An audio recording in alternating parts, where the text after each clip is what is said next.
Hi students! Did you know that you can take a regular raw egg, remove its shell so that it's a bouncy, rubbery egg, only with vinegar?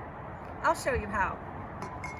All you need is vinegar and a glass.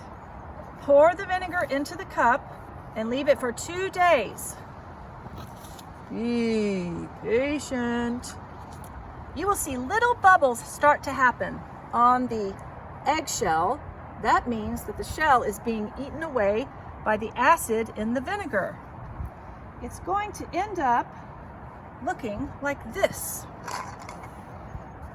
Now,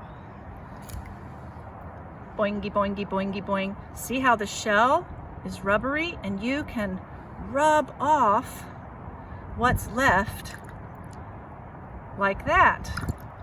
All of the shell is going to come off. And what you end up with is an egg that looks like this. This is still a raw egg, but it doesn't have its shell. Oh, it's so embarrassed. So let's give it some color. How about some nice Easter coloring that it can wear for Easter? So all you're gonna need is some dye, some vinegar, put it into different little containers, and you can make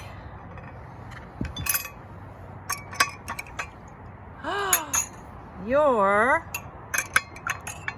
bouncy, colored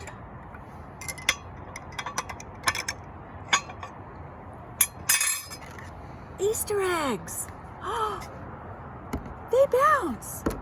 They are still raw eggs, but all of the shell has been taken off. You can play egg bumper cars. You can see how long it takes for them to break. Will it break if I drop it from here? No. Will it break if I drop it from here? Ah! What color did the egg end up being when it broke? Do your own experiment to find out. Happy Easter.